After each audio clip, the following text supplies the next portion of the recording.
देखिए बच्चों, आज हमें क्या पढ़ना है, प्रेजेंट इंडेफिनिट टेंस। ठीक है, इसके पहले मैं आपको थोड़ा पर्सन के बारे में बता देता हूँ, जिससे आपको ये प्रेजेंट इंडेफिनिट टेंस हम आज शुरू करेंगे। ठीक है, तो हम पहले पर्सन के बारे में जान लेते हैं, पर्सन क्या होता है। पर्सन,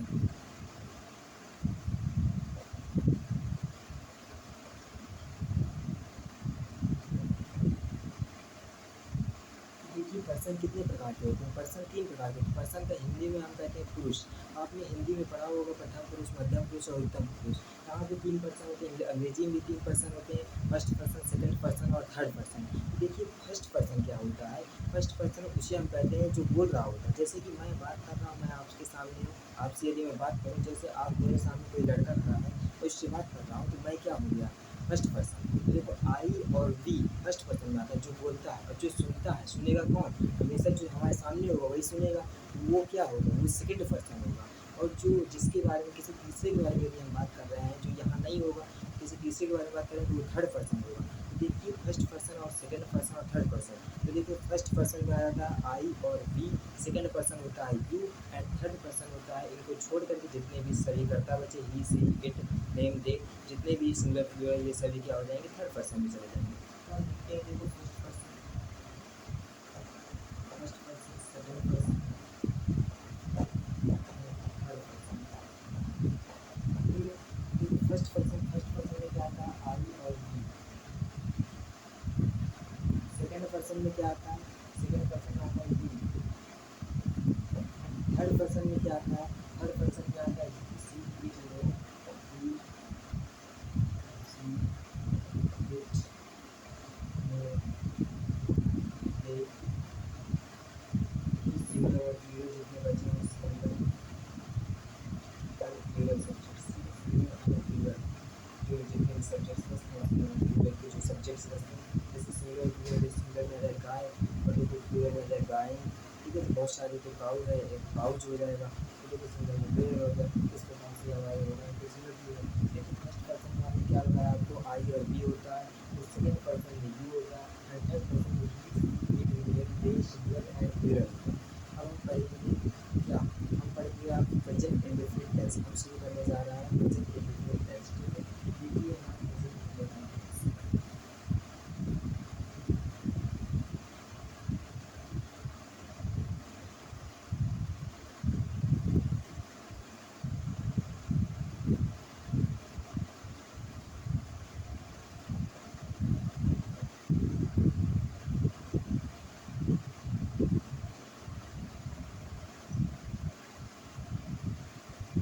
देखिए इसको आपको बिल्कुल आराम से धैर्य से समझना है। यदि आप एक बार उसको समझ गए तो आप जल्दी इसको भूलेंगे नहीं। ठीक है, तो आपको इसे समझने के बाद डिपेंड करता है कि आप इसको कितना समझ सकते हैं, कैसे समझ सकते हैं। तो देखिए हम आपको इसको समझा रहे हैं, आप समझने का प्रयास कीजिएगा। ये केवल इंग्लिश में कुछ नहीं है, केवल बिल्कुल आसान है। यदि आप पढ़ने की चेष्टा कर लेते हैं तो ये बिल्कुल आसान है, क्योंकि सारे टेंस जितने भी है सारे आसान है। ठीक है, यदि आप पढ़ने की इच्छुक हैं तो आसान है आपके लिए। देखिए हम आज समझाते हैं आपको प्रेजेंट इंडेफिनिट टेंस। आज हम आपको बोर्ड में कर देंगे शायद। ठीक है, इसको लिखिए प्रेजेंट।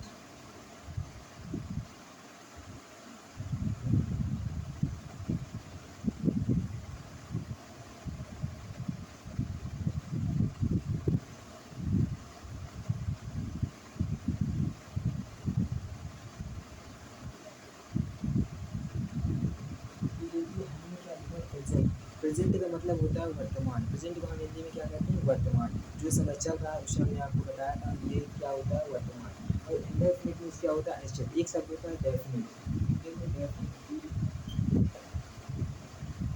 देखो डेफिनिट, डेफिनिट मीन्स होता है निश्चित। और डेफिनिट में यदि हम इन जोड़ देते हैं तो यही बन जाता है हमारा इंडेफिनिट। जैसे हम क्या कर देते हैं, अनिश्चित, ये हमारा अनिश्चित। और देखो टेंस, टेंस को हमने बताया टेंस में काल होता है, लेकिन हम क्या बताया था, टेंस में किसका अध्ययन करते हैं, समय और कार्य। हमने यहाँ बेसिकली समय और कार्य लिख दिया है। ठीक है, तो प्रेजेंट इंडेफिनिट टेंस हम किन्हें कहते हैं, प्रेजेंट इंडेफिनिट टेंस क्या होते हैं। देखिए इसका परिभाषा कैसे लिखेंगे, वर्तमान समय में। देखो वर्तमान समय में जो कार्य अनिश्चित रूप से होता है, क्या, वर्तमान समय में, वर्तमान समय में जो कार्य अनिश्चित रूप से होते हैं उन्हें हम प्रेजेंट इंडेफिनिट टेंस कहते हैं। ठीक है, क्या होगा परिभाषा, वर्तमान समय में जो कार्य अनिश्चित रूप से होते हैं उन्हें हम प्रेजेंट इंडेफिनिट टेंस कहते हैं।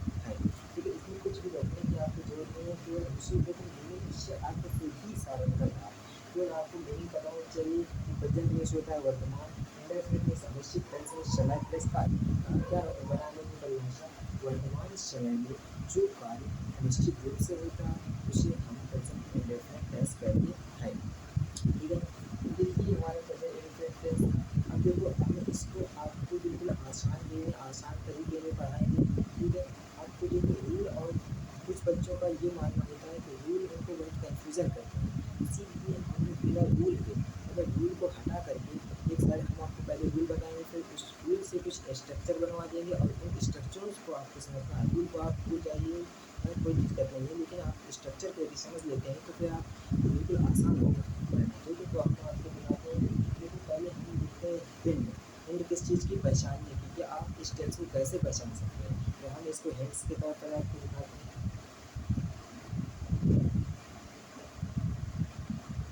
हिंदी हिंट्स क्या होती है, तो जिन हिंदी वाक्यों के अंत में जो वाक्य होते हैं उनके अंत में ता है, ही है, हे है, ना हूँ, ही हूँ आदि शब्द आते हैं। तो इस तरह से ये शब्द आते हैं। ता है,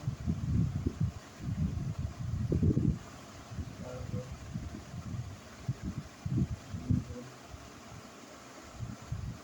हे है, ना हूँ, ही हूँ,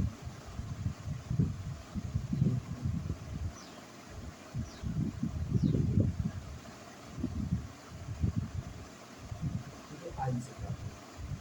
ठीक है, तो क्या होता है, बिल्कुल जिन वाक्यों के अंत में ना है, ती है, ते है, ता हूँ, ती हूँ, ये सब क्या है, इसकी हिंट है कि मतलब इससे आप इसको पहचान सकते हैं। किसी भी वाक्य के अंत में लिखा है कि ये इस प्रकार से आ जाता है, तो इसको देखो आप इसको पहचान सकते हैं कि प्रेजेंट वर्तमान प्रेजेंट इंडेफिनिट टेंस का है। ठीक है, क्योंकि अब ये हमारी क्या होगी, हिंट्स। इसके हम आपको बताते हैं, देखो हेल्पिंग वर्ब्स। अब इसमें देखो हेल्पिंग वर्ब्स कौन कौन सी होती है, हम आपको हेल्पिंग वर्ब्स बता देते हैं। तो इसमें कौन सी हेल्पिंग वर्ब का प्रयोग करते हैं, हेल्पिंग वर्ब्स होती है डू और डज, इसका प्रयोग करते हैं डू और डज का। ठीक है, तो देखो डू और डज, ये इसमें क्या होती है, हेल्पिंग वर्ब्स। तो डू और डज क्या होती है, हेल्पिंग वर्ब्स। ठीक है, तो देखो डू और डज, तो हम देखो डू का प्रयोग कहाँ करते हैं और डज का प्रयोग करते हैं, तो आपको इसको समझना पड़ेगा। तो हमने आपको बताया था कि जो वर्ब्स होती हैं वे हमारे किस में होती है, प्लूरल फॉर्म में, प्लूरल में होती है, और जो इनमें एस या एस यदि जोड़ देते हैं तो वो सिंगुलर हो जाती है। इसी प्रकार से देखो कि हमारा प्लूरल है, जो आपको क्या लिख रहा है प्लूरल, इसमें हमने एस या एस जोड़ करके हमने क्या बना दिया, डच, तो ये हमारा क्या हो गया, सिंगुलर। तो आपको यहीं से पता चल जाना चाहिए कि डू का प्रयोग हम प्लूरल के साथ करेंगे और डच का प्रयोग हम सिंगुलर के साथ करेंगे। ठीक है, ये कॉन्सेप्ट हुआ। तो देखिए आप ध्यान रखिएगा, डू का प्रयोग हम किसके साथ करेंगे, प्लूरल के साथ, और डच का प्रयोग हम करेंगे सिंगुलर के साथ। लेकिन इसमें थोड़ा सा और कंसेप्ट है कि जो फर्स्ट पर्सन और सेकंड पर्सन होते हैं उनके साथ हम हमेशा, उनके साथ हम किसका प्रयोग करेंगे, केवल डू का ही प्रयोग करेंगे। फर्स्ट पर्सन और सेकंड पर्सन, अर्थात क्या हुआ, देखिए जो फर्स्ट पर्सन होता है, सेकंड पर्सन, फर्स्ट पर्सन में होता है आई और वी। ठीक है, सेकंड पर्सन में होता है यू। क्योंकि यहाँ पे आई, आई मीन्स मैं, अब आप कहेंगे मैं तो एक वचन है इसके साथ डस लगाना चाहिए, लेकिन नहीं, ऐसा नहीं होता। मैं के साथ भी ये रूल है कि मैं के साथ भी क्या होता है, आई और आई भी और यू, इन तीनों के साथ भी हम यू का प्रयोग करते हैं। भले ही वो सिंगुलर हो लेकिन फिर भी हम इनके साथ यू का प्रयोग करते हैं। तो आपको बस इतना याद रखना है कि फर्स्ट पर्सन और सेकंड पर्सन, ठीक है, क्या फर्स्ट पर्सन और सेकंड पर्सन तथा प्लूरल सब्जेक्ट्स के साथ हम किसका प्रयोग करेंगे, डू का प्रयोग करेंगे। तो हम इसको लिख देते हैं कि फर्स्ट पर्सन और second person, first and second person, persons,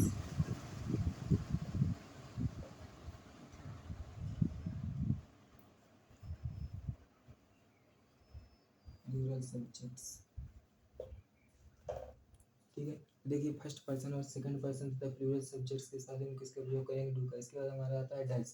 देखो डज का प्रयोग हम किस में करेंगे, डज का प्रयोग हम करते हैं किस में, सिंगुलर में। तो सिंगुलर क्या क्या बचे, जैसे ही, सी, इट, हम लिखेंगे ही, सी, इट, नेम। ठीक है, इनके अलावा जो सिंगुलर सब्जेक्ट्स बचे, ठीक है, अब यहाँ पे हम क्या लिख देंगे, सिंगुलर सब्जेक्ट्स।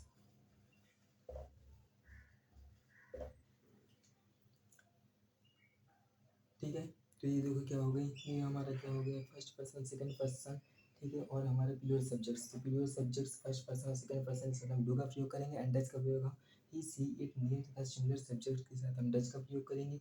ये हमारा क्या हो गया डू और ये हमारा हो गया डज। तो ये हमारे क्या था हेल्पिंग वर्ब्स। हम देख लेते हैं रूल्स के बारे में। रूल्स को हम स्ट्रक्चर से देखो, स्ट्रक्चर रूल से कैसे बनाएंगे। तो हमारे पास रूल क्या होता है, हमने आपको बताया होगा कि देखो रूल सब में केवल एक ही रूल आपको ध्यान रखना होता है, क्या सब्जेक्ट। पहले हमारा देखो हिंदी में क्या रूल होता है, हिंदी में पहले सब्जेक्ट आता है, फिर देखो ऑब्जेक्ट आता है और फिर वर्ब आती है, ठीक है। लेकिन इंग्लिश में क्या होता है, इंग्लिश में पहले आता है हमारा सब्जेक्ट, फिर वर्ब आती है, फिर ऑब्जेक्ट आता है। तो देखिए जो हिंदी से हम इंग्लिश ट्रांसलेट करते हैं, ये हिंदी हो गई इंग्लिश, ठीक है। देखो हिंदी में क्या होता है, पहले सब्जेक्ट होता है, फिर ऑब्जेक्ट होता है, फिर वर्ब होता है। और इंग्लिश में होता है पहले सब्जेक्ट, फिर वर्ब, फिर ऑब्जेक्ट।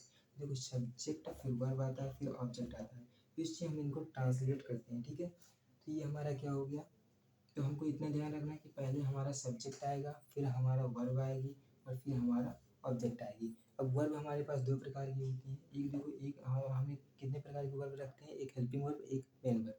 देखो हेल्पिंग वर्ब्स होती है और एक होती है मेन वर्ब, मुख्य क्रिया, ठीक है। जो कार्य होता है, जो कार्य होती है उससे क्या होती है, मेन वर्ब होती है। जैसे कि लिखना, पढ़ना, बोलना, खाना, ठीक है, बैठना, सुनना, ये सब क्या है मेन वर्ब हो गई। और जो हेल्पिंग वर्ब्स का जैसे do, does, is, are, am, was, were, जो इसकी सहायता करती है टेंस को पहचानने में, तो वहाँ हेल्पिंग वर्ब होती है। हमने आपको ये बताया था। अब हम देख लेते हैं कि देखो स्ट्रक्चर कैसे बनती है।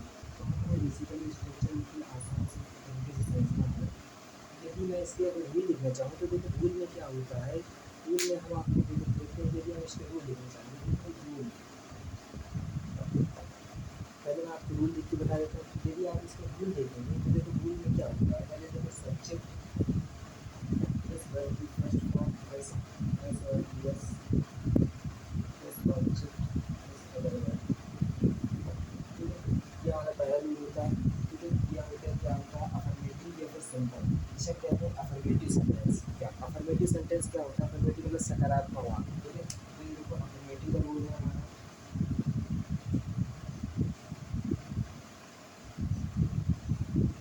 अफर्मेटिव सेंटेंस का। इसका रूल कहते हैं, देखो नेगेटिव रूल क्या होता है, नेगेटिव का रूल है subject plus do does not plus verb की first form plus object plus other verb, ठीक है।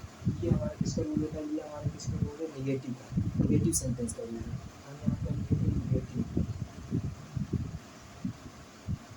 नेगेटिव सेंटेंस का, ठीक है। इसके बाद हमारा इंटरगेटिव रूल क्या होता है, देखिए हमारा इंटरगेटिव रूल क्या होता है, इंटरगेटिव रूल होता है, देखो ये डू एडच वो पहले आता है, डू क्या लिखेंगे, डू एडच,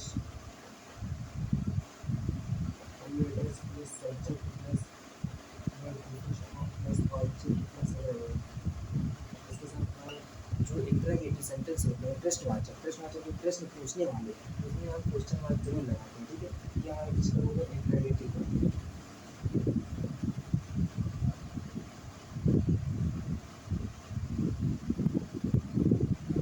इंटरगेटिव रूल है। यदि हम इंटरगेटिव प्लस निगेटिव अगर लिखना चाहते हैं, यदि इंटरगेटिव प्लस निगेटिव क्या हो जाएगा, डू और does plus subject plus not plus be plus object plus words इस क्वेश्चन में, ठीक है। ये हमारा क्या हो जाएगा, इंटरगेटिव प्लस निगेटिव हो जाएगा, इंटरगेटिव प्लस निगेटिव सेंटेंस का, ठीक है। ये हमारे पास चार रूल होते हैं। पहले रूल क्या होता है, subject plus V1 plus verb की वी1 की first form plus S plus object plus other verb, ठीक है। दूसरा रूल होता है subject plus do does plus not plus V1 plus object plus other verb. तीसरा रूल होता है do does plus subject plus verb की first form plus object plus verb plus question mark. चौथा रूल होता है do does plus subject plus not plus verb की first form plus object plus verb plus question mark. तो देखिए बच्चों को ये बड़ा कन्फ्यूजन होता है, ये याद करने में बड़ी कठिनाई होती है, इसीलिए हम इन रूल को छोड़ करके इसमें चलेंगे। हम चलते हैं, देखो हमने इसमें क्या पढ़ लिया, देखो हिंट्स आपने पढ़ लिया इसको कैसे पहचान सकते हैं। और हमने क्या पढ़ लिया, हेल्पिंग वर्ड्स। यहाँ इसमें देखो हेल्पिंग वर्ड्स किससे किससे डू और डज का प्रयोग करते हैं, तो डू का प्रयोग कहाँ करते हैं, फर्स्ट पर्सन, सेकंड पर्सन तथा प्लूरल सब्जेक्ट के साथ, है ना। डज का प्रयोग कहाँ करते हैं, डज का प्रयोग ही, सी, इट, रेगुलर सब्जेक्ट्स होते हैं उनके साथ हम डैश का प्रयोग कर लेते हैं, ठीक है। और देखिए जो रूल है, हमें रूल को छोड़कर हम किस में जाएंगे, स्ट्रक्चर पर, हम इसको स्ट्रक्चर समझाते हैं। तो देखिए स्ट्रक्चर क्या होता है, इससे पहले इन्हीं से स्ट्रक्चर बना है। तो देखिए स्ट्रक्चर इसको हम मिटा रहे हैं और कुछ भी छोड़ लेना हो सकता है।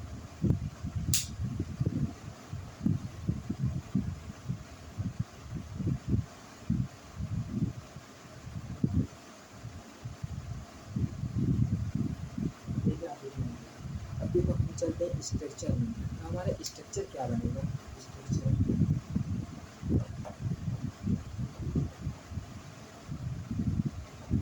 स्ट्रक्चर देखिए स्ट्रक्चर, तो स्ट्रक्चर मतलब एक प्रकार का ढांचा। स्ट्रक्चर में क्या होता है, ढांचा, ढांचा मतलब कि एक बनाने की व्यक्ति का एक जो ढांचा बना दिया जाए कि इस प्रकार का अगर रख दें तो सारे सेंटेंस आसानी से बन जाएंगे, ठीक है। तो ये क्या हो जाएगा हमारा स्ट्रक्चर। तो देखिए हमें इंग्लिश में देखो कार्य के इसमें क्या कहते हैं, एक्शन,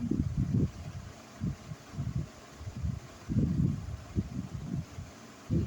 कार्य को हम इंग्लिश में क्या कहते हैं, एक्शन, एक्शन कहते हैं ना। तो देखिए हम पहले क्या होना चाहिए, यदि हम किसी से क्वेश्चन पूछ रहे हैं, प्रश्न, यदि क्वेश्चन के लिए हम क्या बनाएंगे, क्वेश्चन के लिए हम क्या बनाएंगे, तो क्वेश्चन के लिए हम स्ट्रक्चर बनाएंगे।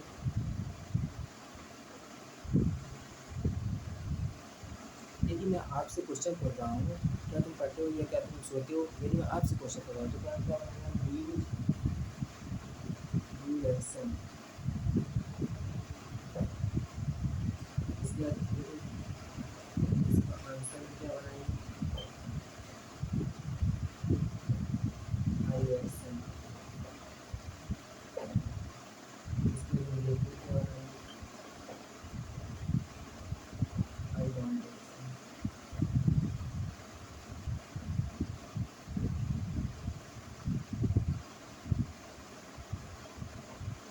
ठीक है। तो देखिए ये हमारे तीन स्ट्रक्चर बन गए।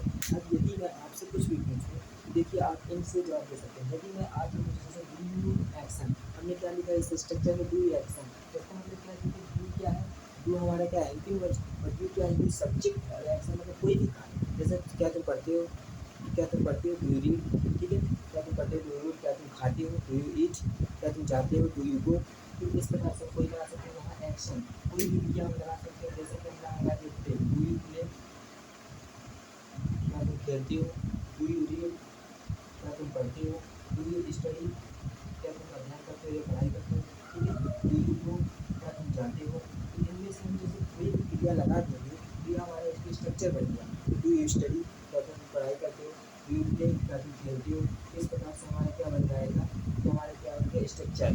तो डू एक्शन, ठीक है, डू एक्शन हमारा क्या हो गया स्ट्रक्चर। तो आप इस पर ध्यान रखें, डू एक्शन मतलब कि बंदे को क्या होता है, क्वेश्चन हमें किसी से पूछना है, क्या तुम पढ़ते हो, डू यू रीड, क्या तुम जाते हो, डू यू गो, क्या तुम काम करते हो, डू यू वर्क, ठीक है।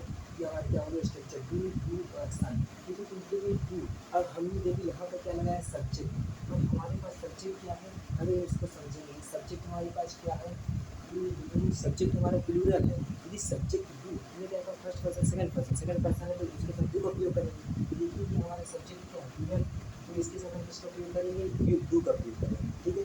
देखिए ये इसके संबंध में किसका प्रयोग किया, डू का। देखिए यहीं पर हमारे पास सब्जेक्ट आ जाता है, जैसे ही आ जाता है, ही के लिए हम क्या लिख देते हैं, डज, ठीक है। तो इसको समझना बेसिकली कि यदि हमारे पास ही आ जाता तो हम क्या लिख देते, डज, सी आ जाता तो हम क्या लिख देते, डज, इट आ जाता तो हम क्या लिख देते, डज, किसी का नाम आ जाता, रमेश आ जाता, श्याम आ जाता, हेमा आ जाता, तो हम क्या लिख देते, डज। लेकिन यहाँ पे यदि कोई प्लूरल वर्ड आता है, जैसे प्लूरल आ जाता है, जैसे कि मतलब बहुत सारे, जैसे गोट्स, बकरियाँ, बहुत सारी बकरियाँ होती हैं, टू गोट्स लिख देंगे। अगर एक गोट की बात हो रही है तो हम डज लिखेंगे। इस प्रकार से अगर सिंगुलर आएगा तो डज लिखेंगे, एंड प्लूरल आता है तो हम क्या लिखेंगे, टू। तो आपको ये स्ट्रक्चर ध्यान रखना है कि डू एक्शन बिल्कुल आसान से स्ट्रक्चर है। डू एक्शन तो इससे कोई भी टेंस बना सकते हैं, ठीक है। तो डज एक्शन तो वो क्या हुआ पढ़ता है, डज ही रीड, क्या हो जाता है, डज ही गो, क्या वह काम करता है, डज ही वर्क, क्या वह खेलता है, डज ही प्ले, क्या वह खाना बनाता है, डज ही मेक फूड। इस प्रकार से हम कोई भी सेंटेंस बना सकते हैं। इसी प्रकार देखो तो हमारा क्या है, डज ही। अब देखो आंसर में क्या होता है, तो आंसर में हमने क्या लिखा, आई एक्शन। आई एक्शन का मतलब कि एक्शन की जगह आप कुछ भी रख सकते हो। एक्शन की जगह जैसे प्ले रख दिया, आई प्ले, मैं खेलता हूँ, आई स्पीक, मैं बोलता हूँ, आई थिंक, मैं सोचता हूँ, आई गो, मैं जाता हूँ। अब देखो आई गो, आई स्पीक, ठीक है। इनकी क्या हो जाएगा, जैसे हमने आपको लिखा आई गो, मैं जाता हूँ, एक्शन के स्थान पर, इसके स्थान पर हमने क्या लिख दिया, गो, आई गो, मैं जाता हूँ, आई प्ले, चलता हूँ, ठीक है। आई रन, मैं दौड़ता हूँ। ये हमारा क्या हो गया, इस तरह हमारे क्या हो गया, ये हमारा स्ट्रक्चर हो गया। देखो आई एक्शन, अब देखो यहाँ पर क्या होता है, यदि हम इसको समझें तो आई एक्शन हमने देखा, ये हमारा किसका है, देखो आई आई क्या फर्स्ट पर्सन के साथ तो हम किसका प्रयोग करते थे। अब देखो ये जो सिंपल सेंटेंस में जो प्रेजेंट इंडेफिनिट का जो सिंपल सेंटेंस होता है, ये हमारे जिसे हम कहते हैं सिंपल सेंटेंस इंडिकेशन या interrogative sentence.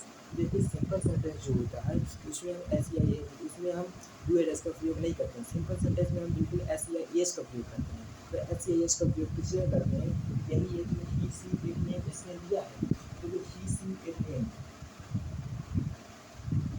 And zero subject, तो इनके साथ हम एस या एस का प्रयोग करते हैं।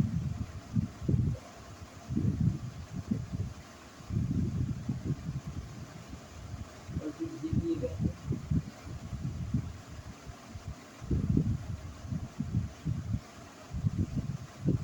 ठीक है। तो आपको ये भी ध्यान रखना है कि जो सिंपल सेंटेंस होता है प्रेजेंट इंडेफिनिट टेंस का अफर्मेटिव सेंटेंस या सिंपल सेंटेंस जो साधारण वाक्य होता है, ठीक है, तो उसमें हम डू एड एस का प्रयोग नहीं करते हैं, उसमें हम डू एड एस का प्रयोग नहीं करते हैं। उसमें हम क्या करते हैं, एस या एस का प्रयोग करते हैं, वो भी किसके साथ, ही सी इट नेम, ये भी देखो ही सी इट नेम और देखो सिंगल सब्जेक्ट के साथ हम एस या एस का प्रयोग करते हैं, बाकी से हम किसी के साथ एस या एस का प्रयोग नहीं करते हैं, ठीक है। तो ये जो सिंगल सब्जेक्ट है इनके साथ हम किसका प्रयोग करेंगे, एस या एस का। अब देखो जैसे मैंने क्या लिखा, आई रन, मैं दौड़ता हूँ, आई रन, यहाँ पर आई क्या है, फर्स्ट पर्सन, तो देखिए फर्स्ट पर्सन में क्या है, फर्स्ट पर्सन और सेकंड पर्सन के साथ हम डू का ही लगाते हैं, तो डू लगाते हैं, तो इसमें भी देखो इसमें हम ऐसे इसका प्रयोग नहीं करते हैं, ठीक है। तो देखो बेसिकली आपको याद कर लेना है कि जैसे ही सी इट नेम, या इसकी ही सी इट नेम इतना चीज़ आएगा तो हम क्या लगाएंगे, डस, ही सी इट नेम आएगा तो हम ऐसे एस लगाएंगे, बाकी क्योंकि ही सी इट नेम या फिर सिंगल आ जाए उसमें हम क्या लगाएंगे, एस एस, और बाकी में बिना एस एस नहीं लगाएंगे।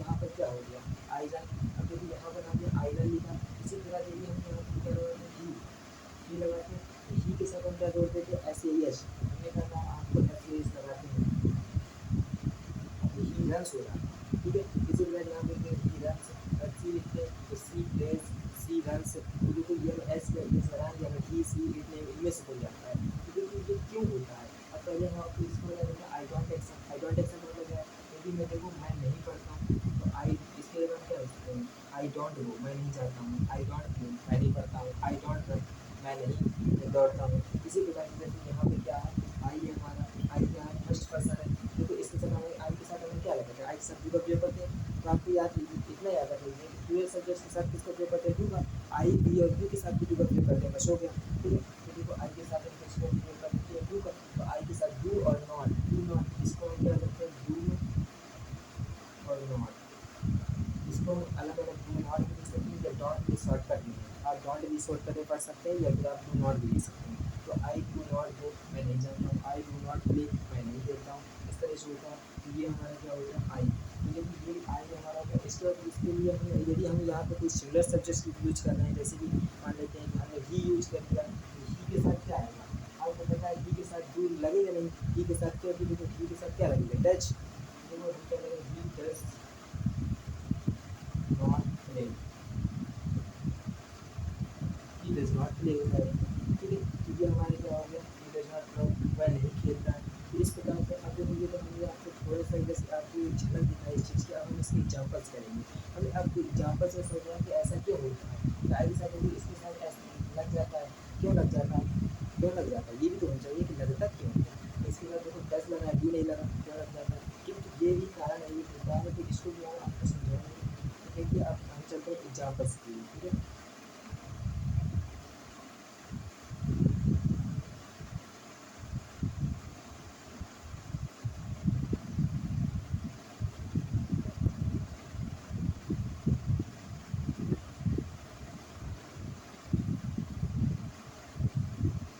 अब देखिए पहले मैं आपको सिंपल सेंटेंस अफर्मेटिव सेंटेंस पढ़ाता हूँ। तो देखो अफर्मेटिव सेंटेंस में क्या होता है, तो देखो ये मतलब एग्जाम्पल्स हैं, तो अफर्मेटिव का मतलब क्या होता है, सकारात्मक वाक्य,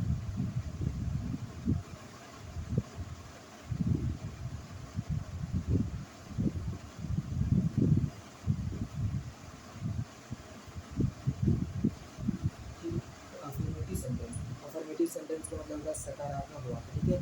जैसे कि जैसे वह जाता है, तुम पढ़ते हो, मैं सोता हूँ, ठीक है। तो जो कि ये क्या होते हैं, अफर्मेटिव सेंटेंसेस। ठीक है, तो अफर्मेटिव सेंटेंस में आप लिखेंगे कोई बात, आप देखो, आप हम इस सिंपल सेंटेंस, इसे हम सिंपल सेंटेंस भी कहते हैं क्योंकि साधारण वाक्य होता है। तो देखो हम जैसे क्या है, पहले हम देखते हैं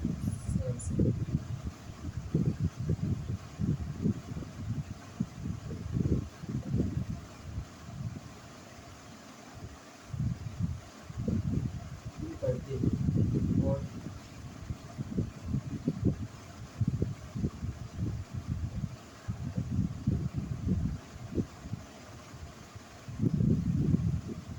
वर्ब। तो ये हमारे पास दो चीज़ें हैं, तुम पढ़ते हो वह पढ़ता है। क्या, तुम पढ़ते हो वह पढ़ता है, हमारे पास दो वाक्य हैं। अब इन वाक्यों को हम कैसे बनाएंगे, तो देखिए आपको स्ट्रक्चर नहीं याद आ रहा, कोई दिक्कत नहीं। तो आपको क्या याद है कि हमने आपको एक भी बताया कि और क्या है, सब्जेक्ट वर्ब फिर ऑब्जेक्ट आएगा। पहले क्या आएगा, सब्जेक्ट, फिर वर्ब आएगी, फिर ऑब्जेक्ट आएगा। तो पहले हमको सब्जेक्ट रखना है। तो सब्जेक्ट क्या होगा, तुम पढ़ते हो, तो तुम क्या मिस होता है, यू, हम क्या लिखेंगे, यू। अब देखो वर्ब आएगी, तो वर्ब क्या है, हम किसका कार्य कर रहे हैं, पढ़ने का। तो पढ़ना क्या है, क्रिया। तो पढ़ने के लिए हम क्या लगेंगे, रीड। रीडिंग क्या होता है, पढ़ना। तो हम क्या लगेंगे, रीड। अब हम देखो इसको चेक करेंगे सही है कि गलत। तो देखो क्यों हमारा क्या होता है, क्यों हमारा होता है प्लूरल। ये हमारा प्लूरल सब्जेक्ट है। देखो जो प्लूरल सब्जेक्ट, प्लूरल के सब्जेक्ट के साथ हमारे पास प्लूरल क्रिया भी आएगी, मतलब प्लूरल वर्ब आएगी। क्योंकि जो प्लूरल वर्ब, क्योंकि वर्ब सारे कहने होते हैं प्लूरल में, तो ये हमारी क्या है, प्लूरल। इसका मतलब कि ये वाक्य सही है। ठीक है, इसी प्रकार से हम बनाएंगे वह पढ़ता है। देखिए वह, वह होता है ही। और देखो पढ़ना कैसे होता है, पढ़ना होता है रीड। तो हम क्या लिखेंगे, रीड। मैंने लिखा रीड। अब हमें पता है कि क्या होता है, कि होता है सिंगुलर। ये क्या है, एक वचन करता है, सिंगुलर सब्जेक्ट है। अगर सिंगुलर सब्जेक्ट है तो देखो सिंगुलर है, एंड की वर्ब हमारी क्या है, ये हमारी सिंगुलर है, प्लूरल। तो हमने आपको बताया कि सारी वर्ब्स किसमें होती है, प्लूरल में। तो ये रीड भी क्या है, प्लूरल वर्ब है। यदि ये प्लूरल वर्ब है, देखिए ये हमारी प्लूरल वर्ब है, तो ये सेंटेंस क्या हो जाएगा, गलत, रॉन्ग हो जाएगा। इसीलिए हम इसको रॉन्ग नहीं, हमको सही बनाना है, तो हम क्या करेंगे, हमें पता है कि प्लूरल वर्ब में एस या ई एस जोड़ देने पर वह सिंगुलर हो जाती है। तो इसमें हम क्या करेंगे, इसमें हम एस जोड़ देंगे, रीड्स। ठीक है, ये हमारी क्या हो गई, ये भी सिंगल, ये भी सिंगल, तो सही हो जाएगा। इस प्रकार से हम बनाते हैं, ही रीड्स वह पढ़ता है, तुम पढ़ते हो यू रीड, ही रीड्स वह पढ़ता है। ठीक, इस प्रकार हम बहुत सारे वाक्य बना सकते हैं। अब हम आपके पास सामने कुछ वाक्य रखते हैं, रेडी वर्क को और समझा देते हैं आपको।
ये हमारे पास चार वाक्य हैं।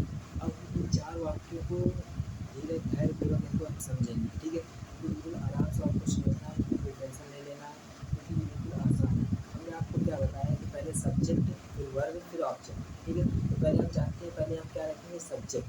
देखिए सब्जेक्ट, अब हम सबके सब्जेक्ट हमें पता है, देखो वह क्या है, इसमें ही। ठीक है, ये क्या रख दिया, ही। ठीक है, तुम क्या होता है, यू, हमने क्या रख दिया, यू। आई का इंग्लिश होता है मैं का इंग्लिश होता है आई रख दिया। वे का इंग्लिश होता है दे, हमने क्या रख दिया, दे। ठीक है, ये हमें सब्जेक्ट्स तो पता है, सब्जेक्ट तो आप आराम से लिख सकते हैं। अब आपको पहचानना क्या है कि देखो इसमें कौन सा कार्य किया जा रहा है। देखो वह विद्यालय जाता है, इसमें कौन सा कार्य किया, जाने का। तो देखो जाना कौन सी क्रिया हुई, तो जाना का यूज होता है वो, तो हम क्या लगेंगे, वो।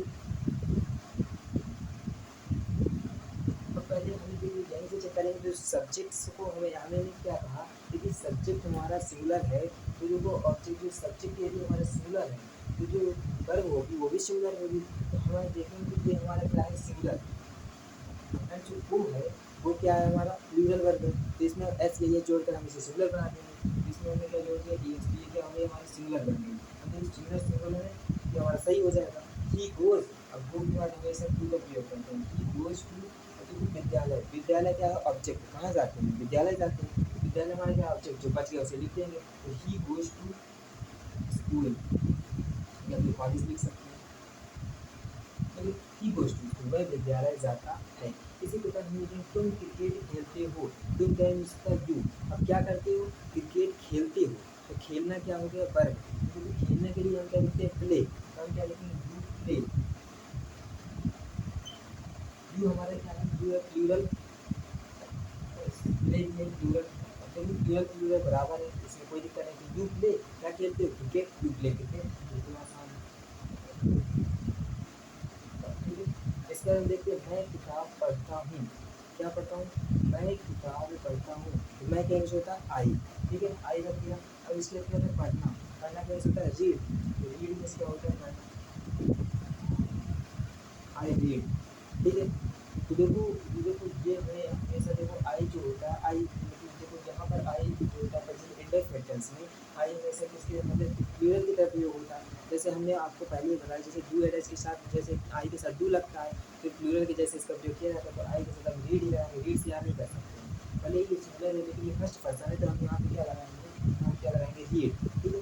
फर्स्ट पर्सन तो हम इसे कहते हैं, आई रीड किताब, पर क्या पढ़ता हूँ, किताब, I read the book, I read the book, I read a book, ठीक है।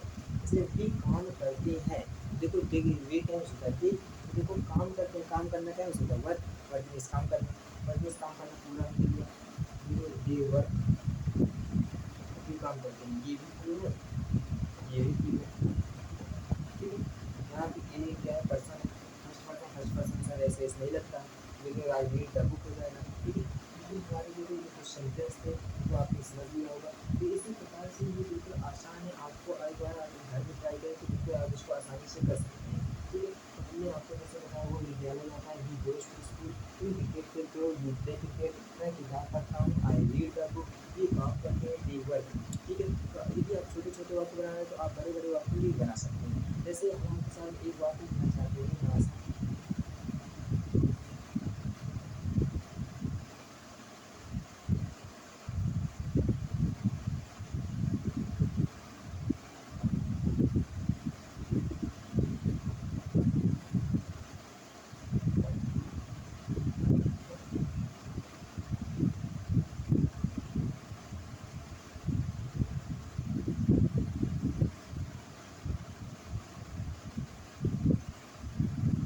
ठीक है।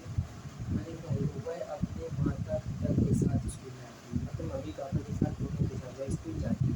तो हमें क्या कहा, वह अपने माता पिता के साथ स्कूल जाती है। तो देखो हम पहले क्या पहचानना पड़ता है कि कौन सा टेंस है, तो प्रेजेंट इंडेफिनिट टेंस। हमें देखो है दिख गया, तो हमने क्या कर दिया, अगर है आ गया इसका मतलब क्या है, प्रेजेंट का है। अब प्रेजेंट में कौन सा है, इंडिफिनिट कॉन्टिन्यूअस है, तो हमने क्या कर दिया, की है, का है, की है, कौन सा आ गया, प्रेजेंट इंडेफिनिट टेंस। अब हम इसको बनाएंगे कैसे, तो वह अपने माता पिता के साथ स्कूल जाती है। तो देखो वह, अब देखो यहाँ पर वह अपने माता पिता के साथ स्कूल जाती है, जाती है मतलब लड़की है, लड़की के लिए हम क्या लगाएंगे, सी, क्योंकि क्या लगाएंगे, सी। तो वह अपने माता पिता के साथ स्कूल जाती है, कौन सा कार्य कर रही है, जाने का, तो जा रही है ना, तो जाना क्या होता है, बुक, हम क्या लगाएंगे, सी के साथ बुक लगाएंगे। और देखिए ये हमारा क्या है, सिंगुलर, ये देखो सी क्या है, सिंगुलर है, हमें इसको भी सिंगुलर बनाना पड़ेगा, इसमें क्या लगा देंगे, यस, ये भी हमारा क्या हो गया, सिंगुलर। वह जाती है, हमारा क्या हो गया, वह अपने माता पिता के साथ स्कूल जाती है, ही गोज, सी गोज, वह जाती है, अब कहाँ जाती है, स्कूल। देखो ये क्या है, हमारा ऑब्जेक्ट, कहाँ जाती है, स्कूल जाती है। देखो सी गोज का दो में जो आंसर टू आता है, he goes to school, he goes to school, वह स्कूल जाती है अपने माता पिता के साथ। तो देखो ये हमारा क्या हो गया, ये इतना, ये अदर वर्ड में आ जाएगा, वह अपने माता पिता के साथ, वह स्कूल जाती है, ही गोज टू स्कूल अपने माता पिता के साथ। साथ क्या मिस होता है, विद मिस होता है, साथ, ठीक है। तो अपने माता पिता के साथ विद, इसके हमारे विद हर पेरेंट्स।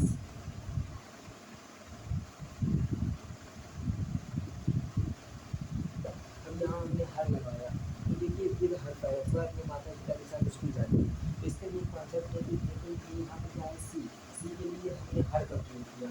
तो देखो सी इसके माता पिता है, उस लड़की के माता पिता है, तो अपने के लिए हम क्या प्रयोग करेंगे, हर प्रयोग करेंगे। ठीक, इसके लिए एक कॉन्सेप्ट है, हम आज आप उसको आपको समझा दे रहा है। फिर कल हम आपको निगेटिव सेंटेंस, इंटरोगेटिव सेंटेंस और इंटरोगेटिव नेगेटिव सेंटेंस बनाएंगे। तो आपको बेसिकली हम आपको ये समझा दे रहा है कि अपने के लिए हम क्या लिखते हैं, कब क्या लिखते हैं। देखिए इसको समझिएगा।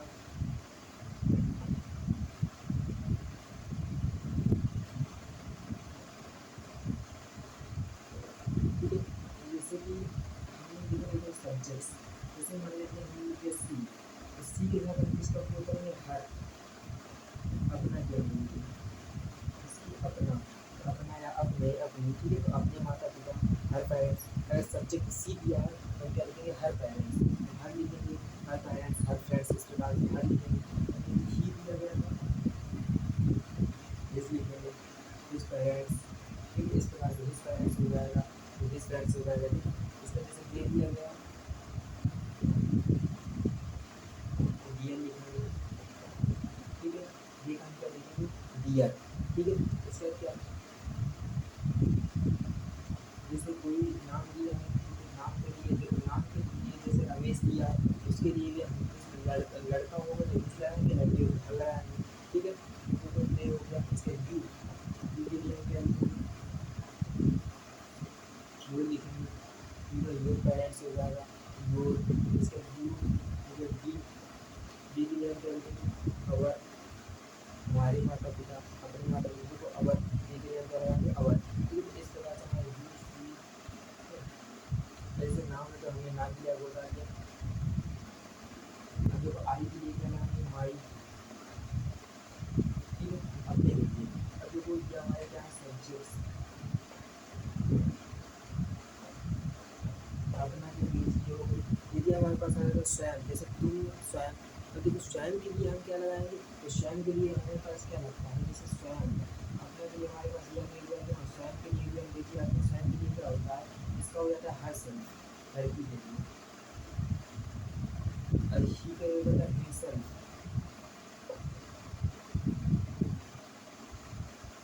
ठीक है, तो देखो दे का हो जाता है, दे का हो जाता है हिमसेल्फ।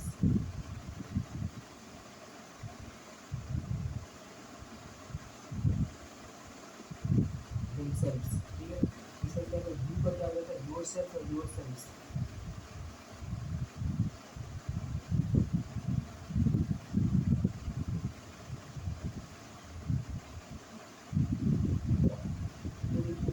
योर सेल्फ हो जाता है, योर सेल्फ, क्योंकि यू एक वचन भी होता है, बहुवचन भी होता है।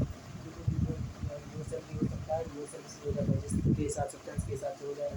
जी का क्या हो जाता है, ठीक है, तो वो आवर सेल्फ्स।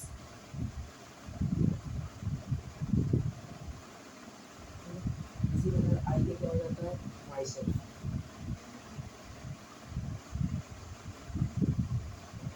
ये हमारी अंग्रेजी देखो सी, हर, ई का हिज, डी का डियर, यू का योर, वी का अवर, आई का माई। ठीक है, सी का हरसेल्फ, डी का हिमसेल्फ, दे का देमसेल्व्स। ठीक है, यू का योरसेल्फ या योरसेल्व्स, वी का अवरसेल्फ, आई का माई या माईसेल्व्स। ठीक है, इस प्रकार से हमारे ये सारे क्या हो गए कॉन्सेप्ट। तो हमारा अपने के लिए और स्वयं के लिए हम ये लिखेंगे। धन्यवाद। अब कल हम negative sentence, interrogative sentence, interrogative negative sentence करेंगे। ठीक है।